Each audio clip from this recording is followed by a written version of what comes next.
उसमें उस नियोजन इकाई के अंदर ही उनका ट्रांसफ़र हो रहा था, यही था हुई है। सैकड़ों शिक्षकों ने जान गंवाई है। तो ये भी मांग हम लोगों ने रखा था सरकार काम होगा, आप लोगों ने वो बात मुख्यमंत्री तक रखी।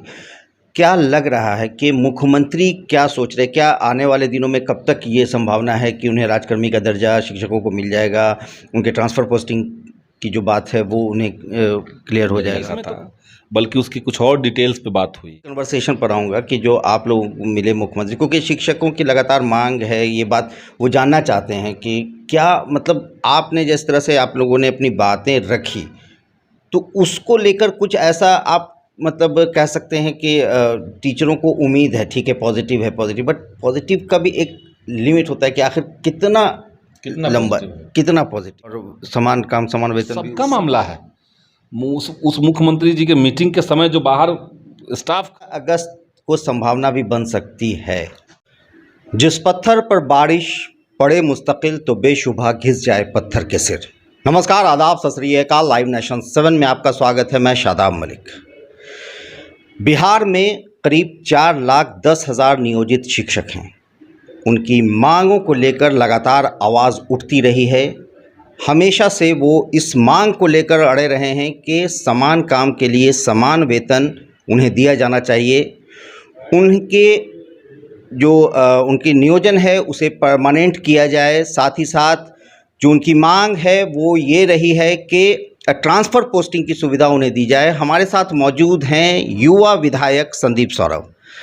संदीप भाई, लाइव नेशन 7 में आपका स्वागत है। शुक्रिया। नियोजित शिक्षकों की जो मांग है, जो लगातार उठती रही है, ख़ासकर जो उनके ट्रांसफ़र पोस्टिंग को लेकर उनकी मांग है कि उनका अंतर ज़िला में नहीं हो रहा है, उसके साथ साथ जो कई तरह की उनकी बातें हैं, उसे लेकर आप लोग मिले थे मुख्यमंत्री नीतीश कुमार से। क्या बातें हुई, क्या कुछ सामने आया? देखिए, जो नियोजित शिक्षक हैं, चूँकि उनका नियोजन किसी खास नियोजन इकाई में हुआ है, तो जिस नियमावली से उनका नियोजन हुआ था उसमें उस नियोजन इकाई के अंदर ही उनका ट्रांसफ़र हो रहा था, यही था। और उनके ट्रांसफ़र के लिए सबसे बड़ी समस्या थी नियोजन इकाई की बंदिश। इसलिए जब राज्यकर्मी के रूप में हम लोग बात किए, तो राज्यकर्मी बनाने से जो सबसे बड़ा एक फ़ायदा है सरकार को भी और सारे शिक्षकों को भी, वो है कि नियोजन इकाइयाँ तब भंग हो जाएंगी, और जब भंग हो जाएंगी तब सबका ट्रांसफ़र बहुत आसानी से होगा, क्योंकि बहुत ही अमानवीय स्थिति में शिक्षक पड़े हुए हैं। अब 15 साल से कोई प्रतिदिन 300 किलोमीटर दूर जा कर के पढ़ा रहा है, पढ़ा करके लौट रहा है, जाने में 3 घंटा 4 घंटा लग रहा है समय। अगर उसको रूल रेगुलेशन टाइट कर दीजिएगा तो हड़बड़ी में लोगों का एक्सीडेंट हो रहा है। ऐसे कई एक घटनाएं, सैकड़ों घटनाएं इस तरह की हुई है, सैकड़ों शिक्षकों ने जान गंवाई है।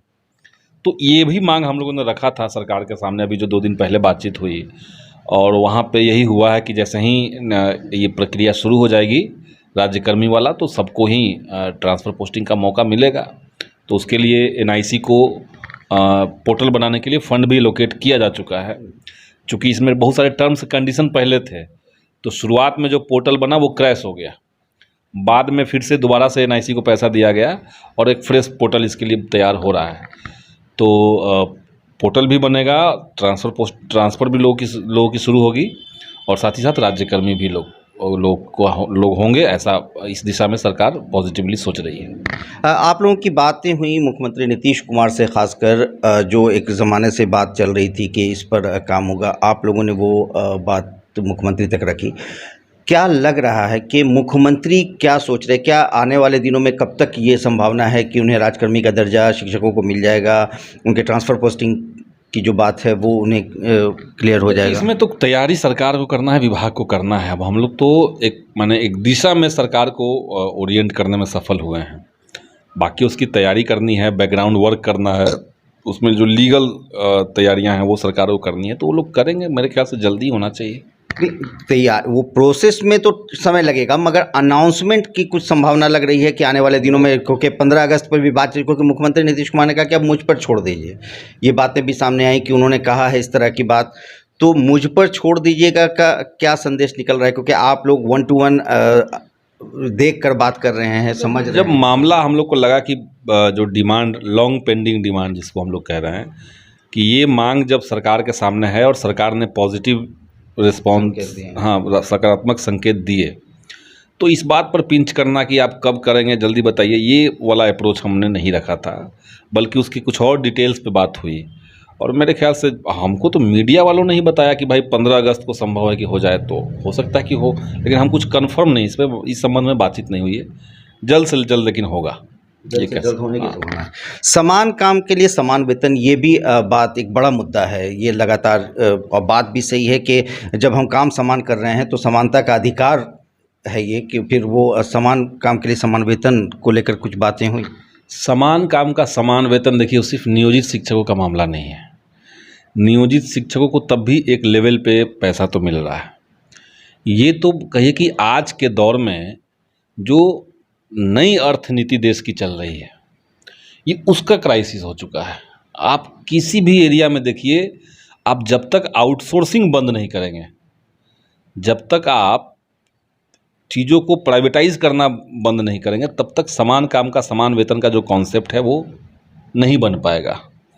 कोर्ट का गाइडलाइन इस दिशा में है, लेकिन जो सरकारें हैं वो तो इसका रास्ता निकाल लेती है। जैसे बिहार में ही शिक्षकों ने एक समय में समान काम का समान वेतन को लेकर के आंदोलन चलाया और हाई कोर्ट से जीत भी गए, लेकिन उस समय की जो सरकार थी भाग करके सुप्रीम कोर्ट चली गई इसको रुकवाने के लिए। जनता के पैसे से एक संवैधानिक अधिकार को कमज़ोर करने का भी प्रयास हुआ है, कई सारे राज्यों में हुआ है। इसलिए ये राष्ट्रीय समस्या है, राष्ट्रीय चैलेंज हमारे सामने है कि समान काम का समान वेतन मिले, और ये हर एरिया में है। जैसे आप देखिए कि देश के अंदर एक समय में सरकार जो थी वो सुरक्षाकर्मी या गार्ड जिसको कहते हैं बहाल करती थी। बाद में सरकार ने कई सारे कंपनियों को, SIS है, G4S है, इस तरह कई कंपनियों को मौका दिया। अब सरकार जो है वो पैसा दे रही कंपनी को, ठीक ठाक पैसा। अगर बिहार में वो कंपनी है तो एक गार्ड पे उनको मिल रहा है 35,000 रुपये, लेकिन गार्ड को कितना मिल रहा है? 12,000 रुपये। बिल्कुल। तो एक व्यक्ति जो ये जान ही नहीं रहा है कि फलाना गार्ड उसके कंपनी में काम कर रहा है, लेकिन उस गार्ड के काम का पैसा उसको वेतन हर महीने बैठे बैठे मिल रहा है। ये होता है आउटसोर्सिंग का खेल। बिल्कुल। कोई कंपनी है जिसको कुछ नहीं करना है, उसने बस आउटसोर्सिंग कंपनी बना ली और रजिस्टर करवा लिया और उसको सरकारी टेंडर मिल गया। मजदूर मजदूरी कर रहा है, सरकार पेमेंट दे रही है, लेकिन पेमेंट का एक बड़ा हिस्सा, जनरली 50%, कई कई जगह पे ज़्यादा भी वो कंपनी को मिल रहा है। तो ये नया जिसको आर्थिक उदारतावाद कहते हैं, यही है। एक बार फिर मैं आपके उसी कन्वर्सेशन पर आऊँगा कि जो आप लोग मिले मुख्यमंत्री, क्योंकि शिक्षकों की लगातार मांग है, ये बात वो जानना चाहते हैं कि क्या मतलब आपने जिस तरह से आप लोगों ने अपनी बातें रखी, तो उसको लेकर कुछ ऐसा आप मतलब कह सकते हैं कि टीचरों को उम्मीद है, ठीक है पॉजिटिव है, पॉजिटिव, बट पॉजिटिव का भी एक लिमिट होता है कि आखिर कितना लंबा, कितना पॉजिटिव है। पॉजिटिव मतलब जितना चाहिए लोगों को उतना ही पॉजिटिव है। लोगों को चाहिए था कि भाई हमें राज्यकर्मी का दर्जा मिले, सरकार ने कहा कि ठीक है, इस पर सकारात्मक तरीके से हम विचार कर रहे हैं। और समान काम समान वेतन भी, समान काम का समान वेतन बातें बोली नहीं, वो उस पर कोई चर्चा नहीं। वो देखिए, अगर समान काम का समान वेतन पे अगर चर्चा करेंगे तो जितने, वो सिर्फ टीचर का मामला नहीं हुए, तो हम बार बार कह रहे हैं वो डॉक्टर्स का मामला भी है। हाँ, वो जितने आपका सफाई कर्मचारी बिहार भर में है, सबका मामला है। तो गार्ड का मामला है, वो रोजगार में वो जो लोग सचिवालय में बैठ के काम कर रहे हैं, जो विधानसभा के अंदर काम कर रहे हैं, वो सबका मामला है। उस मुख्यमंत्री जी के मीटिंग के समय जो बाहर स्टाफ खड़े थे, उन सब का भी मामला है। तो समान काम का समान वेतन इस समय का एक आर्थिक नीति के ऊपर एक सवाल है, और ये तो बड़ा सवाल है, और इसको समय के साथ सॉल्व करना पड़ेगा सरकारों को। तो उस पक्ष में हम लोग भले हैं, लेकिन उस बैठक में इसको क्लिंच करा लेंगे ऐसा तो हम सोच भी नहीं रहे थे। और जिस तरह से ये उम्मीद की जा रही है, जो बातें आपने कही कि 15 अगस्त को हो सकता है, आपने नहीं कही, मतलब मीडिया के थ्रू जो आपका कहना की बात, तो 15 अगस्त को संभावना भी बन सकती है। कह नहीं सकते, हो सकता है, हाँ हो सकता है। चलिए, बहुत बहुत धन्यवाद।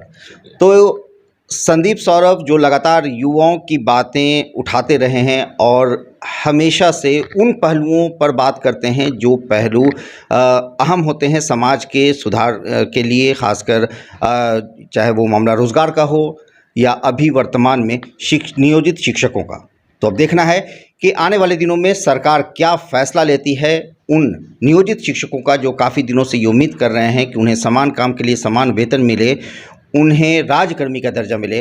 बने रहे हमारे साथ, देखते रहे हमारा वीडियो। अगर अभी तक आप लोगों ने हमारे चैनल को सब्सक्राइब नहीं किया तो ज़रूर कर लें, साथ साथ ट्विटर पर हमें फॉलो ज़रूर करें। धन्यवाद।